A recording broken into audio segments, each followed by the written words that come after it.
name is Desiree Chauke. Let's get into it.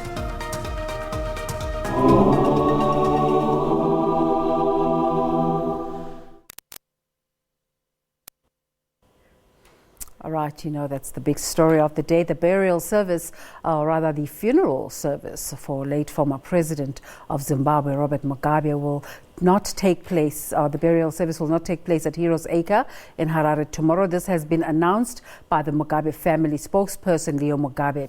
Mr. Mugabe says the state funeral service, to be attended by heads of state and dignitaries, including President Cyril Ramaphosa, will take place today. He says construction of a special burial site for the first president of Zimbabwe is underway at the Heroes Acre, and no burial ceremony will take place on Sunday.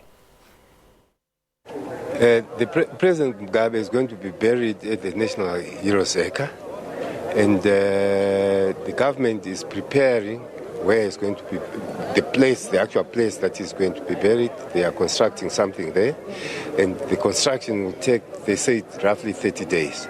So what is going to happen is, it's going to be kept in a mortuary somewhere, preserved, so that within the next 30 days, as soon as the government is through with the construction of this special enclosure where they're going to put him, then we'll allow the burial to go on. But what's going to happen on Sunday? Nothing is happening on Sunday. There's no Heroes Acre on Sunday. There were reports that the body will be taken to Kutama for people who live in that area to also view the body. Yes, those arrangements are in place. The family is discussing with the government right now in terms of transport for the people to all go at one growth point at Mrombezi, and then the body will come to the rural home overnight. Then, the family would then take over from there. For more on this story, we now cross live to our reporter in Zimbabwe, Criselda Lewis. What is expected to happen today?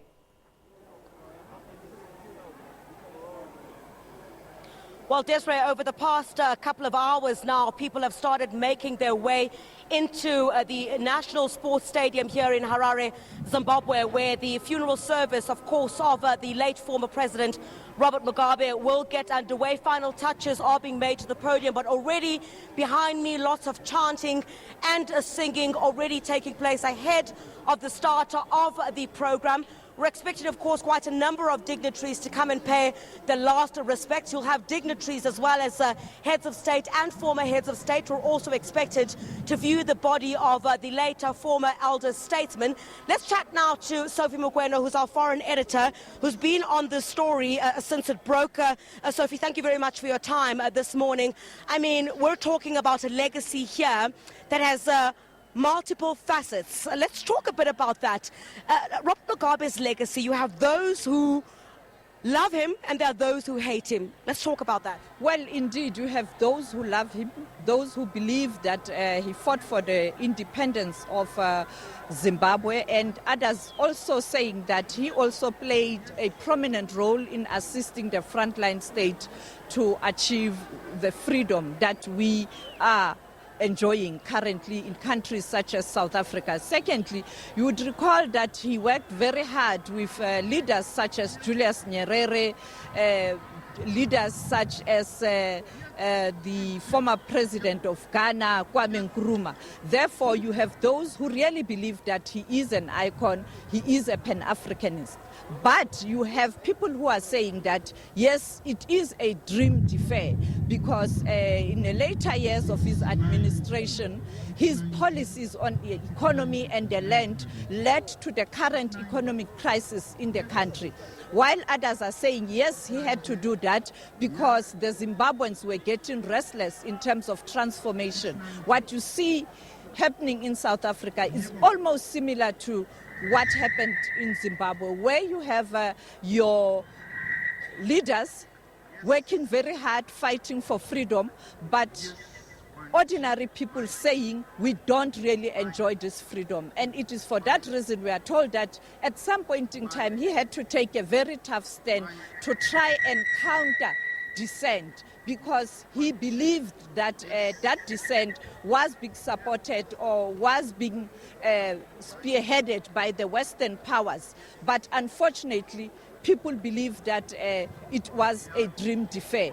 But towards the announcement of the funeral, many people were quiet. They were not really talking about him. And when the message came that he has passed on, some people have taken a decision to say that in the African culture, let's wait, but we will never forget. Yeah. And that's exactly the point, Sophie, is that, they often say you don't speak ill of the dead. So we've not seen many of those voices at all in our coverage. I mean, we've gone around several places, the viewing of the body by ordinary Zimbabweans. The dissenting voices are not there. Is it because we are Africans and we're waiting for the right time to speak, or is it the sense we're getting that many just don't want to talk about that right now? Yes, it is a question of the current challenges in Zimbabwe. Right now, the Zimbabweans are worried about the future of the country. They are worried about the economy of the country. And therefore, they are focusing on the future. And they believe that there's nothing that they can do now. And Mugabe is gone. But the question is, the current leadership, are they doing enough to turn the situation around? We know that when Emmerson Mnangagwa, the president of the Republic of Zimbabwe, took office, he promised that Zimbabwe is open for business, but other investors come into Zimbabwe to invest. He also promised that he will work very hard to change the economic situation in this country. Is that happening? Secondly, the issue of the security. There has been concerns around the security cluster in this country. Are there any changes? Do people really feel that there are tangible changes on issues of corruption? Is he robust in terms of clamping down on corruption? And I think now that Mugabe is gone, he is history. People want to focus. They want to focus on the future. Yeah. And I mean, since our arrival here, I recall during that inauguration speech where multiple times he had spoken about creating a better Zimbabwe. But we come back to Zimbabwe again. I mean, some of the challenges that as ordinary Zimbabweans deal with on a daily basis. You were tweeting, Zimbabweans were responding to you talking about electricity challenges. The long queues for diesel are still there.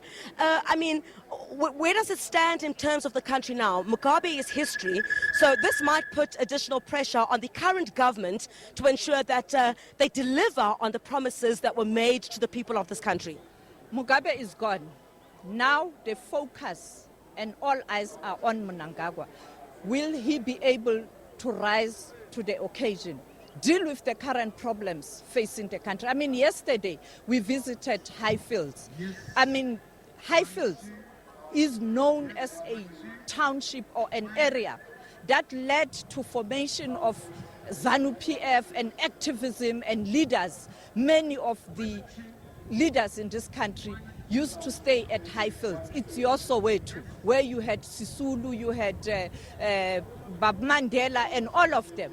But when you go around the roads, nothing has really changed.